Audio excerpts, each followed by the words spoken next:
Pastor Jeff said earlier to me, like, I wish this would have happened when I was in high school. This is the last thing I would have done if I was in high school. Like, I did not want to get up on stage in high school. I did not want to speak in front of my class in high school. I would prefer just to blend into the background and never be heard. So these guys are stepping forward today, and they're going to share about their impact in their communities and different things that God's laid on their heart. Among them, we have several leaders of campus groups. So over the past years, different people have established campus groups. 3 of those leaders of campus groups are on stage with me. And then throughout presenting them and advertising them to our youth group, 3 more campus groups are being established as we speak. So they've either just begun or are in the process of starting. So among your kids and the influence of the church, we have 6 different campuses that are being impacted for Christ, which is amazing.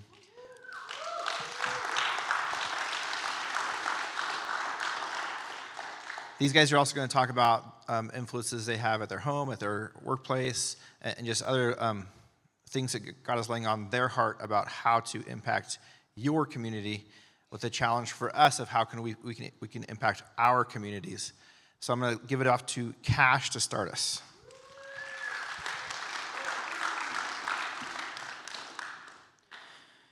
Good morning, everyone.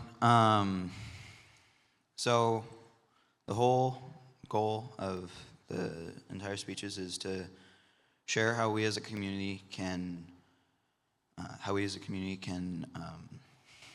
talk about the Lord and teach others about the Lord and just bring the Lord to everyone. But first, I just want to say my name's Cash. I'm 18. Just recently turned 18, and I first just want to talk about my personal struggles. The first thing I'll talk about is like temptation and urges, whether that be with like money or going to go hang out with someone or people.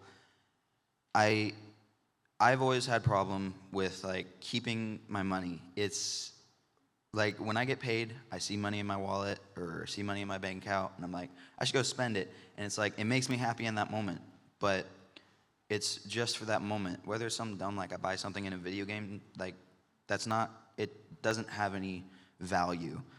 Whether if I saved my money, then I could save that to put it towards a new car or modifications to my car, or even money to save up to actually be able to move out, because that's really hard.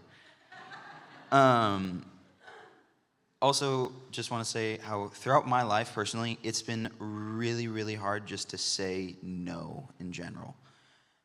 Whether that be to people or activities or hangouts, it could just be like there's a hangout with friends. I would love to go hang out with my friends, but I never truly know what's going to be happening sometimes. And that can get you into situations where you're like, why am I here? I could have just said no, and I could have stayed home and did something else. Because sometimes you can get yourself into situations where you're surrounded by people that don't generally have the best influence on you, whether that be with substances or drinking just in general. It can get you into situations where it's not super healthy.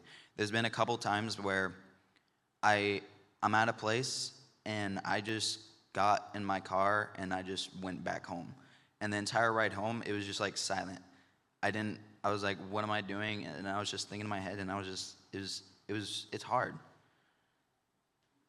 I also want to say how, like, in general, me not being able to say no to people, it has gone better just as I've grown up, but also it's just as I've gotten closer to the Lord. As I've gotten closer to the Lord, I feel like He's been giving me the ability to just like be able to say no to things that I know may not be the best. He's helped me so much. I also want to talk about how God has been moving with me and things that have personally helped me get closer to the Lord. The first thing I want to talk about is just my necklace. I've had this one on since Easter, and I have not taken it off since. it causes some problems sometimes, but in general, it helps a lot. I look down, I see it, I see myself wearing it in a picture or when I'm with friends. It helps so much, and I highly recommend if you don't have something on your body that shows you are a follower of Christ, whether that be a t-shirt, a bracelet, a ring, a necklace, just it can have people come up to you, ask questions, Accessibility shortcuts. huh? Okay.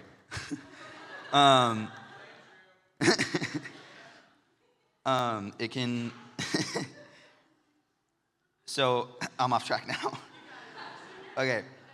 The just anything that shows you are a follower of Christ, it can tells other people, I am a follower of Christ. And it can have people, like I was saying, come up to you, they can ask questions, and you can then tell them about Christ. It helps a lot. I do recommend you get something. And credit to our lead pastor, Jeff Young. Something that can really help you is if you're at home, you're on a walk, you're at the park, you're at work, just sit and breathe. Put away anything you're doing at the time, if you're able to, and just like sit there and breathe. It gives you clarity, and it kind of just resets your mind, and you can just be like, okay, what am I doing? I've done it a few times where in the day where I'm just like, I don't know what I'm gonna do today. I have nothing. I just sit there, breathe, and I just find something, whether that be, okay, I'll just go start reading my Bible, or I'll go on a drive, just go get food, or I'll start texting friends saying, what are you doing? Stuff like that. I also want to talk about 2 weeks before school started, I decided to almost completely rid of social media on my phone. I was specifically 2 at the time I was on a lot, Snapchat and Instagram. Snapchat itself, I only really had it because there were people I talked to on there specifically, but there was just a day, it was weird. Normally you hear like when you wake up, you don't just change when you wake up, but it was weird. I woke up this day and I'm like, I don't need these apps, and I just deleted them. While the day before I was just on them all day.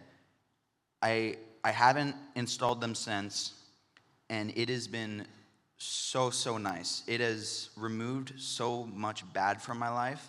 Granted, I did lose some people that I was talking to, but how I've seen it personally is if someone really wants to reach out to you and talk to you, they will either ask some other friends, or if you see them at work or school, they'll get your number from you.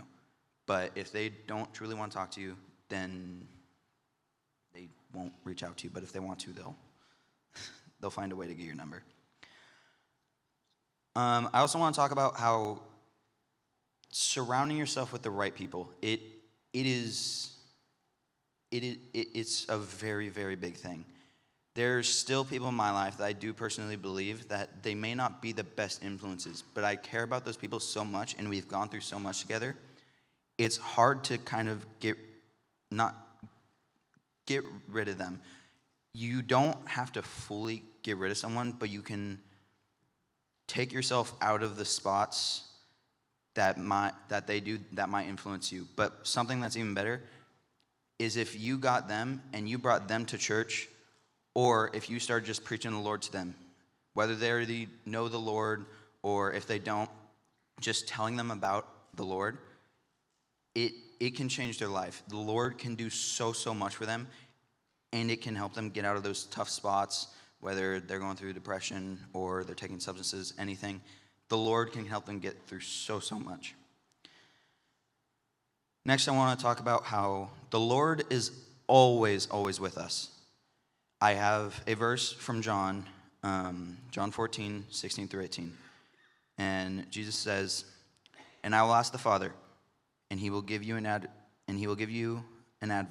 advocate to help you and be with you forever, the Spirit of truth. The world cannot accept him because it neither sees him nor knows him, but you know him, for he lives with you and will be in you. I will not leave you as orphans, I will come to you." I've always imagined it as the Lord If I'm walking, the Lord is always walking right beside me. If I'm sitting down, he's sitting right next to you in an invisible chair. He is always, always with you. Even if you don't feel him, if you don't see him, he is always there with you. And I want all of you to realize that. A lot of people, and I know one person specifically right now, he is going through a time where he does not personally feel the Lord.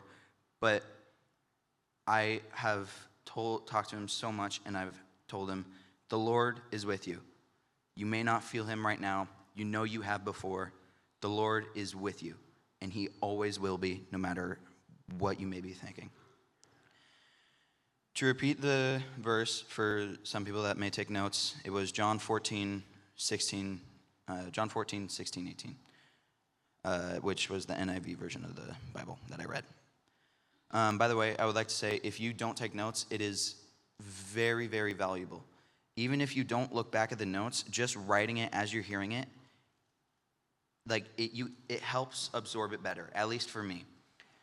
A lot of the time when I'm just like hearing something or I'm reading something, it's just like in one ear out the other. I can't retain the information. But if I'm like writing notes and I do go look back at it, or if I'm just writing it, it sticks in my head a lot more, and it may for you guys as well. And to the people that may be new to the church, I urge you, beyond how I can say it, go to the welcome table, or go find someone that you know has been in the church for a while. Just ask them for advice, or just ask them any questions you may have, and most of the time they will answer. Or they will go find someone they know has been in the church for longer and go get answers from them.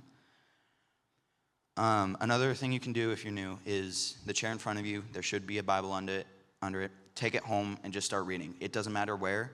Reading the word is the biggest thing you can do, in my opinion. It will help you so much. You can also get the Bible app. That works too. The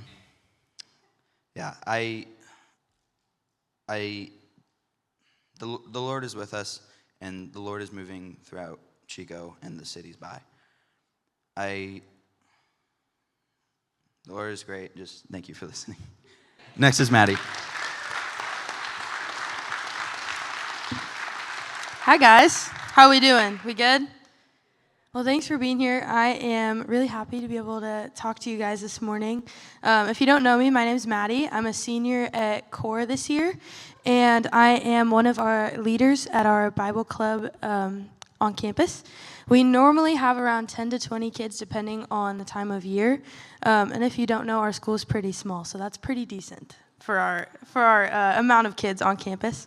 And our goal for the club is to be a community focused on encouraging and uplifting one another, and we love to have fun and dive into God's Word together.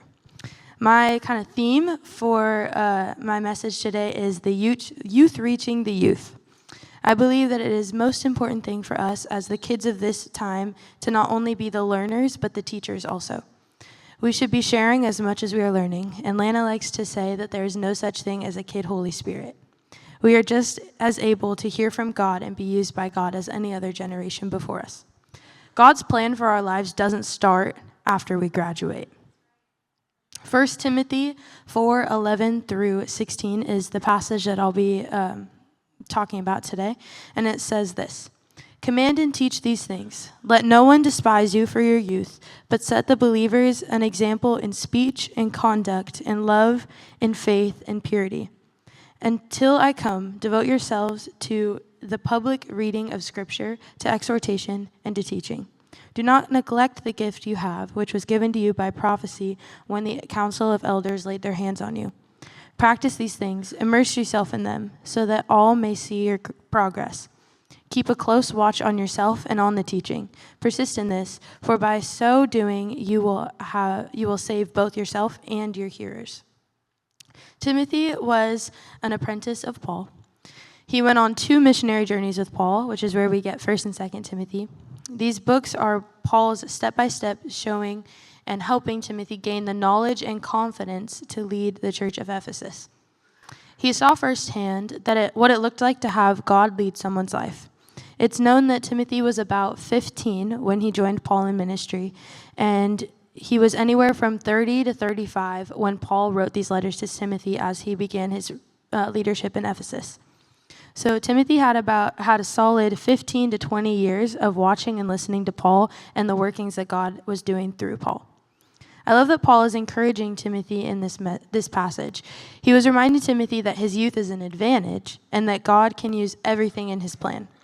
So don't disqualify what God can do based off of what you think isn't good enough for him. He was also saying that by Timothy obeying the calling and accepting the gifts God gave him, he will not only save himself, but the people who hear what God is speaking through him. There's two main things that I really love about this passage: how personal it is and how confident it is. Paul was about 20 to 30 years older than Timothy, so he had walked in the shoes of a 30-year-old man navigating life. For Paul, it was a completely new life because he was in his mid-20s when he found Christ about 2 years after Jesus had died, and he was 30 when he started his first missionary journey. He knew exactly what it felt like, and he knew the anxieties and the unknown feelings of walking in your calling. So Paul was equipped to mentor Timothy because of this, and that is a God thing right there. He also would have known Timothy really well at this point. It's easy to say that Paul was writing this in the way he knew Timothy would understand it the best. I think that we can take this into our relationship with God and our relationships with each other. God knows us way more than we could even understand, and he knows just how to speak to us to help us understand the best. Sometimes we forget that. Jesus also walked in the footsteps of a young kid with a purpose. Granted, his purpose was a little bit different than what God would ask for us. But that doesn't take away from the fact that he understands where we're at. So here's how we can bring this back to our communities. Walk with one another, love on one another, pray for one another, and share with one another. If Paul and Timothy needed each other's support through furthering the early church, what makes us think us walking in this time now is an independent job? Even Jesus had 12 plus people with him at all times. So community is essential. So to the youth in the room, don't be afraid to listen to God and act on the plans that he has for you right now. Don't let the world hold back what God has in store for your life, and God will place the right people with you. Make sure you use that as an opportunity to encourage and love others because we need each other, so let's just walk together. And to the adults in the room, pray for the next generation. And if you know what it's like to walk through seasons of life, I encourage you to reach out and love and mentor the youth in your life because God's not done with you either. That's all I got, but I would love to introduce Sawyer, who's doing wonderful things at Marsh.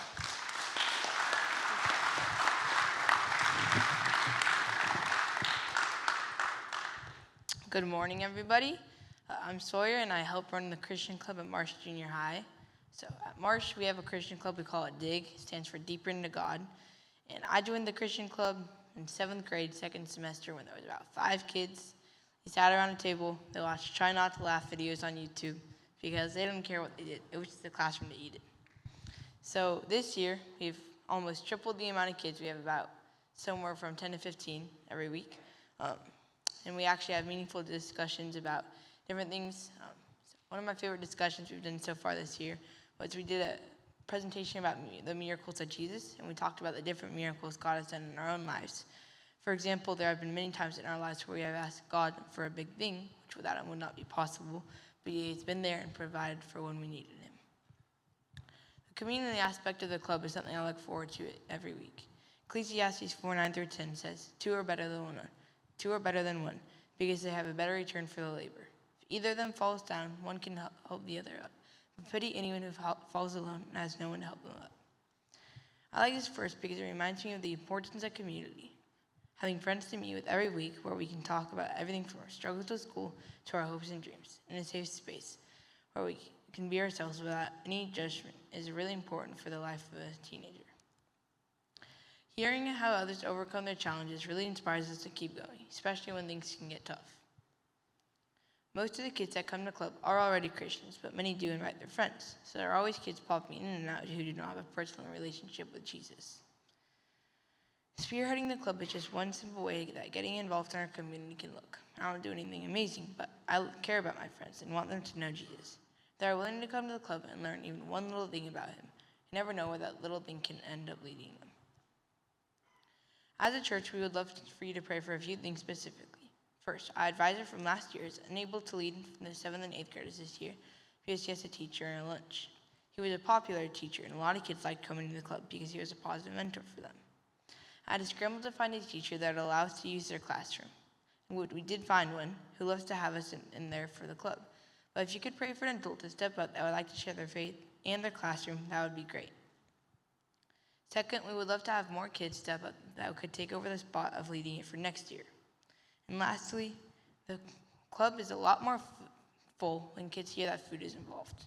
So, if you would ever like to provide food for us once in a while, I can promise you our club will not complain. Running the club is a big thing for me, and it really is amazing to see all the work that everyone puts into it every week. The reason I decided to join the club was to grow with my own faith, but now as I run it, I hope to help others grow theirs. If you see someone who doesn't know Jesus, as Christians, we should go and tell others about him and let them know, to the thick and thin, that no matter what, Jesus will always be there when you need him. Even at some points when you feel like giving up and you're praying to God and you're not getting what you asked for, every step you take is a step forward, no matter how small.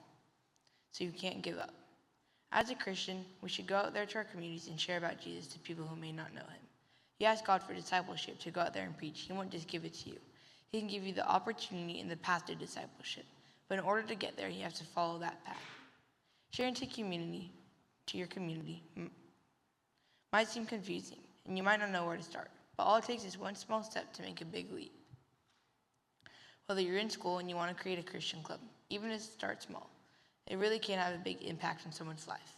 If you're out of school and you have friends who don't know Jesus, you can talk to them, tell them about him. In Mark 16:15-16, he said to them, "Go into all the world and preach the gospel to all creation. Whoever believes and is baptized will be saved, but whoever does not will be condemned." No matter if you think you can't do anything, you really can change someone's life just by telling them a little bit about Jesus. Thank you all for coming out here to Youth Sunday, and I hope that even though this was a small talk, it can have a big impact on your life.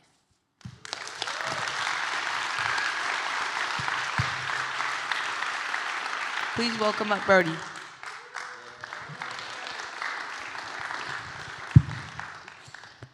All right, well, as he introduced me, my name is Brody, and I'll first off by saying that I'm the leader of the Bible Study Club on the Pleasant Valley High School campus. So if any of you guys attend Pleasant Valley here and are interested in a Bible Study Club, I'm the leader of that club, and everyone is totally welcome. And so first off, I'd like to say that last year, Taylor was the leader of the club, and she was a regular member of the youth group and as a church as well.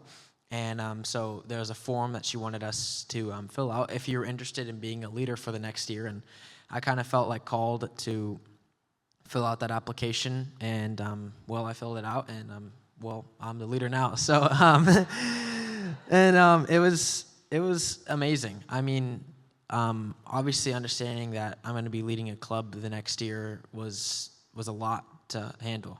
Every week, as well with doing homework, coming up with a message each week to share. And so it kind of became kind of a selfish idea, like I'm the focus of the club. And sure, I'm spreading the message, but it's not my message. It's about God, and that's the purpose of it. And I would say that sometimes the last-minute messages that I can come up with or anything are sometimes better than the ones I've been preparing for a while. And honestly, that kind of is just showing how God is at work regardless of how much time you have to prepare or things like that. And so obviously now I'm the leader of the club, and it was a lot to handle. And it was my sophomore year.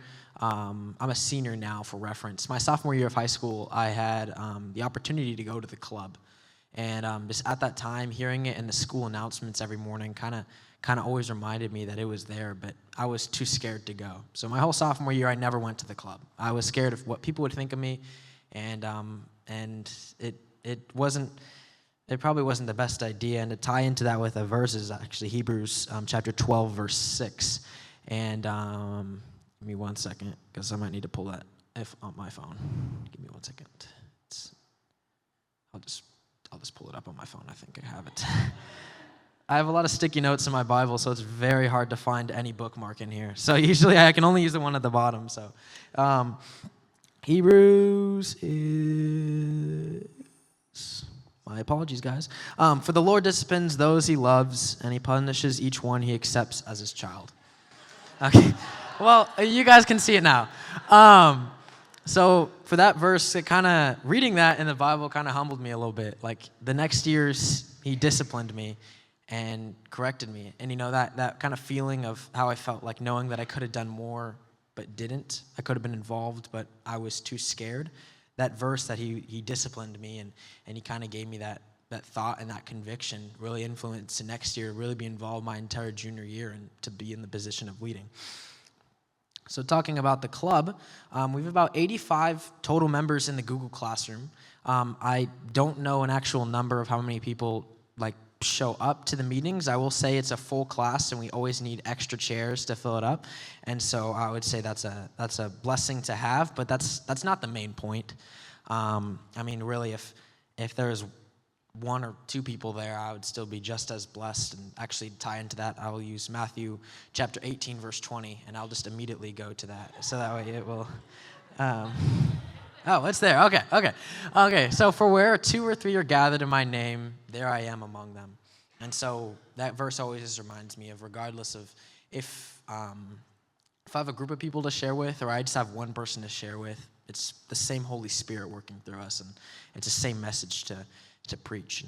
And really, it's just a blessing to see how people are willing to speak in the club, and people are willing to get out of their comfort zone and just be willing to share about Jesus. And it's just honestly amazing to see, because my sophomore year, I really didn't have opportunities to share like that. And my sophomore year is when I became a Christian. That's why I use it for reference. And honestly, just being able to give the opportunity for people to share in just a small club like that, and it's just a blessing to have.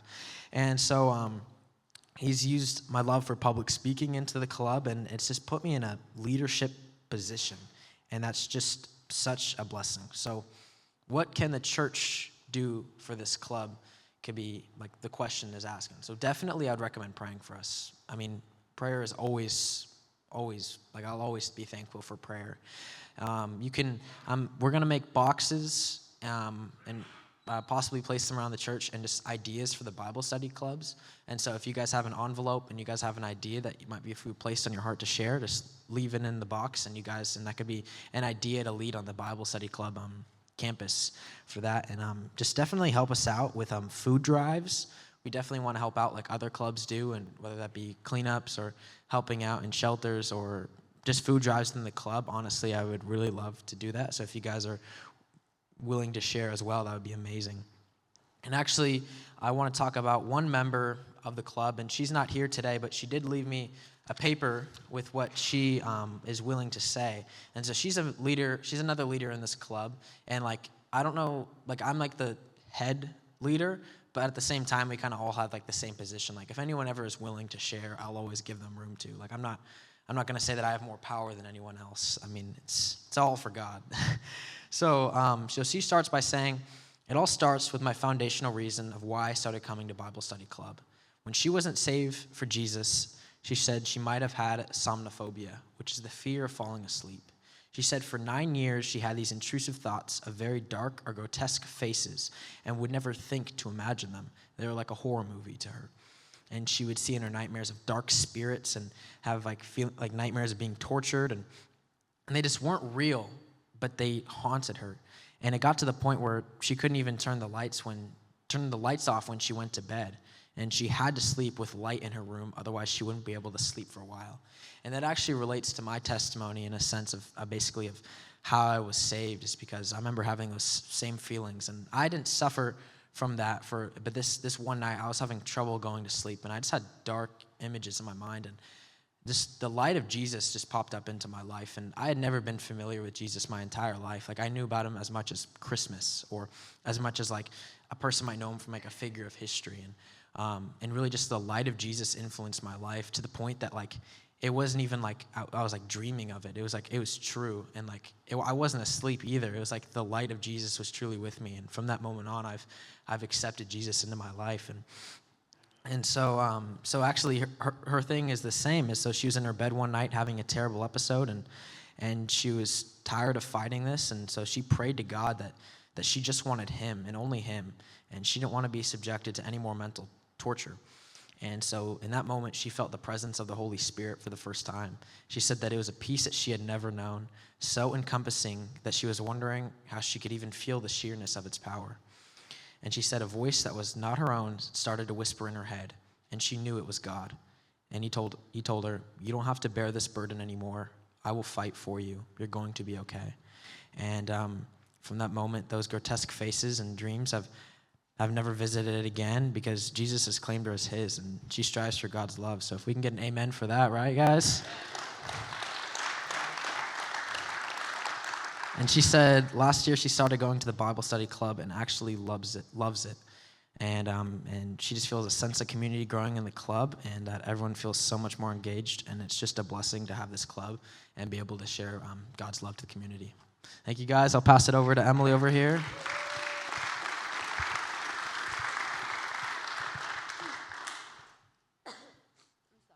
I have to formally apologize. I'm a little bit sick, and I don't want to sniff, but it might happen. Okay, so what I'm going to be focusing on is reaching our community and the importance and value of that. I want to start off with something my friend once told me, which was, if the purpose of our lives is only to be saved, why wouldn't we just ascend into heaven? And this is because Jesus has so much more for us that it's only the beginning, and he calls us in Mark 16:15 through 16. I'm also using this verse. Drew.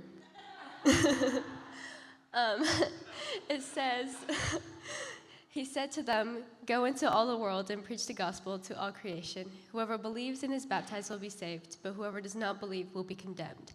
And this is genuine instruction to just go and preach the good news of Jesus to all, but it's also a reminder of the consequences of not knowing him and following him. And I think this should be encouragement to all of us, that we shouldn't allow that in other people's lives. It should encourage us to just speak about him and bring people to him.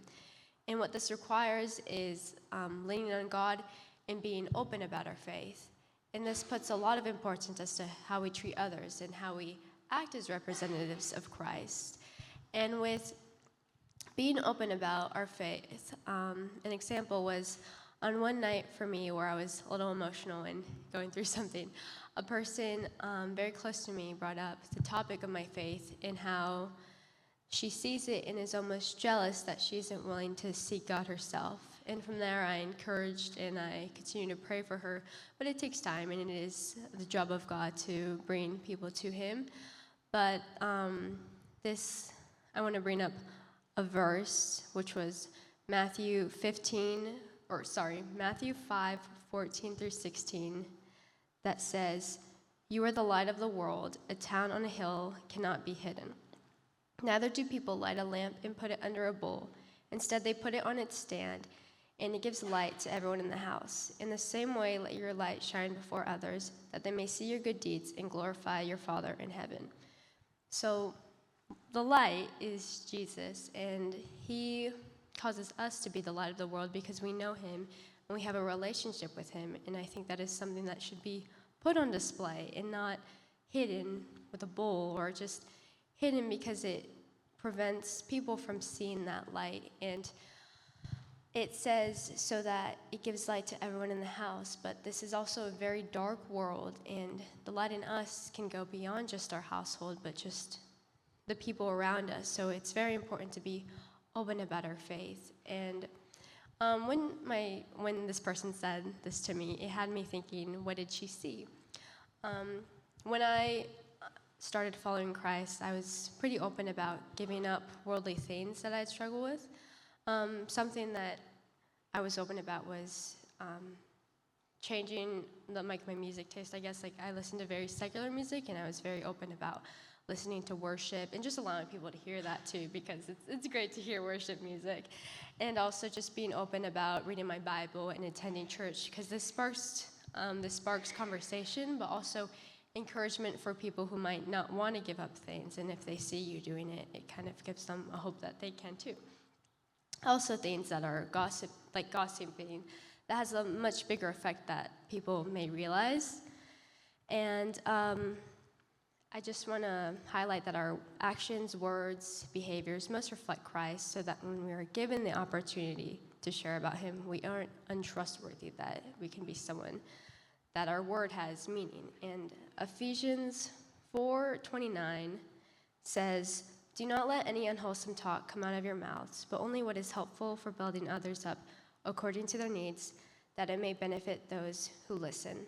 And other translations say corrupting, but just this puts emphasis that our words have value and they should be helpful and encouraging and not corrupting, such as lying or talking bad about others and bringing them down. And this isn't to say encouraging as in encouraging sin, but just uplifting and helping them and bringing them to the Lord.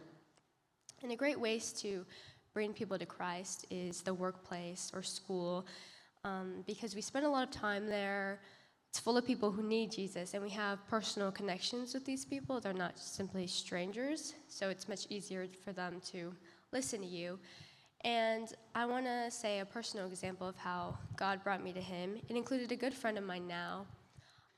We're good friends now, but at the time, he was kind of just a classmate, and we'd walk to school together. But he brought up reading my Bible, and he asked if I was Christian, and I was Christian, but I had bought a Bible the month prior, and I did not read it.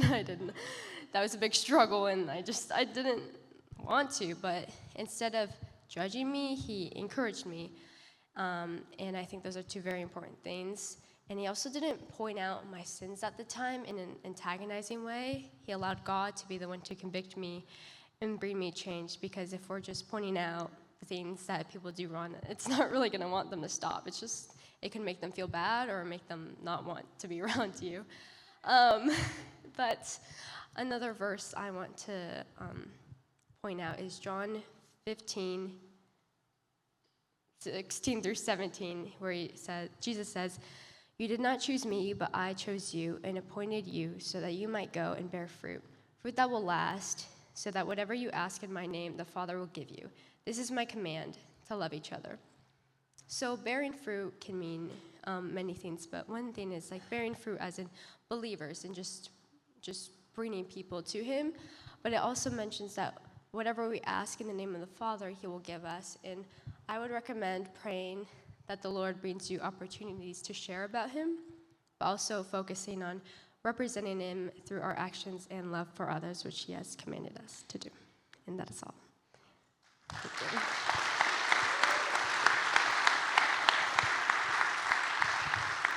Oh my goodness, aren't you just totally blessed by the Teens of Life Church? They are phenomenal. As we are kind of prepping through this, these are just a fraction of the kids that are making a huge impact on their community. It's amazing to see and to hear our students and what they want to do for Christ. And it's also beautiful to watch how they love Christ so intensely that they just want to transform those around them as well. They can't help but share. They can't help but love. They can't help but embrace them. And it's just such a blessing for Jeff and I to get to witness. So, such a blessing. Thank you, each of you, for pouring your hearts out, for loving well, for sharing Christ with others. We're so proud of you guys. You guys are making such an impact on our community. So, it has been incredible to witness them. And like Jeff was saying earlier, there's 3 established Christian clubs. 1 just got kicked off this week at Achieve. We have 2 more coming. So exciting, like big things that our youth at Life Church are doing. And I would hesitate to probably say that they are bold enough to do things that their adults in this room aren't probably bold enough to do, myself included. Like they are putting themselves out there, and it's just a beautiful, amazing thing to watch, the boldness that they have because of who Christ is in them. We wanted to share with you guys some additional ways that our youth are leaving a lasting impact on our community. So one of the ways is that our youth partner with an organization called Bridging the Gap. And every year they put on an event called Walk for Water. It helps fundraise to bring safe drinking water to Africa. And while they are providing drinking water, they are also providing living water, which is even more exciting, in my opinion. Our group provides one of the, if not the largest number of volunteers for that event. And this is a picture of us holding signs for the Walk for Water event, just facts about water. So we partner with them, we come to the event, and then that's a picture of Matt being interviewed, which was super exciting that they pulled him to the side to interview him as well during the event. So just super proud of our kids for showing up when we give them opportunities to serve. Our youth group also partners with an organization called PEP, and if you know Todd Dowell, it's an organization actually that he created. And their goal is to bridge schools with community partners. So our youth group has adopted Rosedale Elementary School, which is super fun. So our small groups one night made baskets to donate. Students also wrote encouragement cards to the teachers there, and some even felt led to share verses with the teacher that they were writing cards to. And then our teens also went home with teacher prayer cards to remind them to pray for the teachers that they wrote letters to, which was super cool. At the beginning of this school year, our youth group also gave out teacher gifts to wish them a great school year and to let them know that our youth group cares about them. And then we also had our students write encouragement cards to their own personal teachers. The purpose solely to let them know that their influence as teachers and effort means something to our teens. We also just completed a video for PEP to send out to teachers to let them know that our teens care. And we are going to share it with you guys today, a little sneak peek. And this was edited and compiled by Elijah. So super thankful to him for doing all this hard work. And let's watch it together.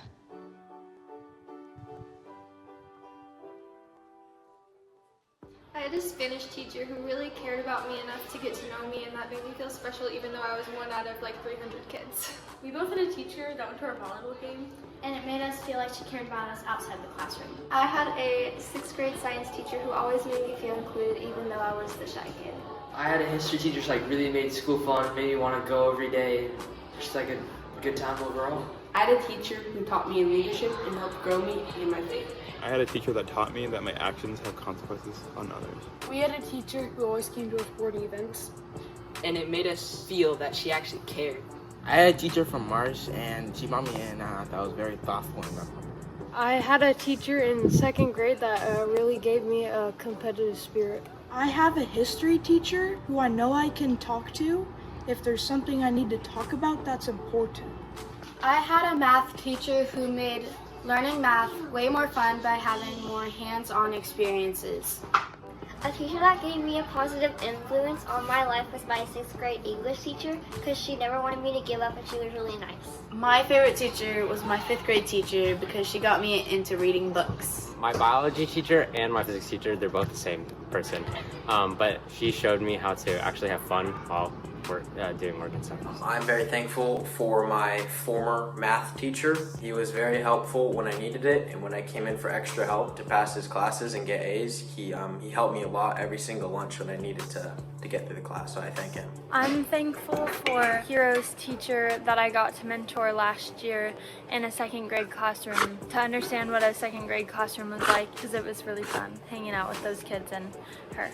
I'm very thankful for my former English teacher, and I'm just very thankful for her helping me inside of my class and also being just very helpful with homework in general, so I'm very thankful for her. I am thankful for an English teacher I had one year who really cared for every student he had and was always ready and prepared for any help that I or other students needed. I'm thankful for one of my history teachers. He made things really easy to understand. He cared about each student, and he always gave thoughtful answers whenever I asked him questions after class. Thank you, teachers, for the amount of energy you put in to teach 1 to multiple classes for hours each day. I did link crew and led a group of students for 1 day, and I was completely exhausted, so thank you so much. Thank you for showing us that you care. Thank you for all the extra hours you put in. Thank you for making sacrifices for us. Thank you for getting to know us. Thank you for always being there when I need additional help. Thank you for working above and beyond. Thank you for making learning fun. Thank you for being there when life is hard. Thank you for making school fun. It's a place I actually want to be at.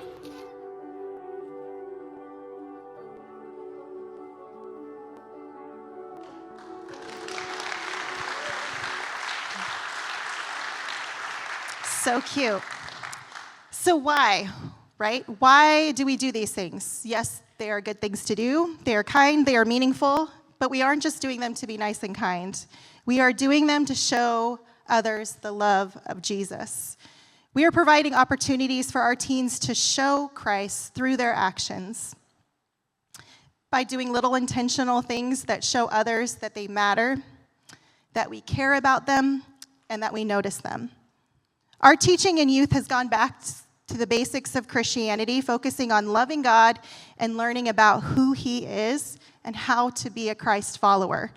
Falling in love with Jesus has led them to desire to share Christ with others. We want them to live their faith, that others around them, like their family members, peers, and teachers, see that they are different because of the love they have for Jesus. This is what Jesus has called us to do. He has called us to share with our lives who He is. When we live for Jesus, we have a significant impact on those around us. People want to be valued and seen. As our teens seek after Jesus, they are then drawn to see the hurting, the lost, and the broken around them and point them to Jesus. We want them to actively live the gospel. We are hoping and encouraging that you also live the gospel. See the unseen, encourage those around you, do something kind with the purpose of showing that they matter to you because they matter to God. So what are the benefits of living the gospel? It fulfills the Great Commission. It deepens spiritual maturity. It grows our compassion and selflessness, builds confidence in our faith, creates positive change in our community, fosters personal responsibility, encourages lifelong evangelism, and ultimately brings glory to God.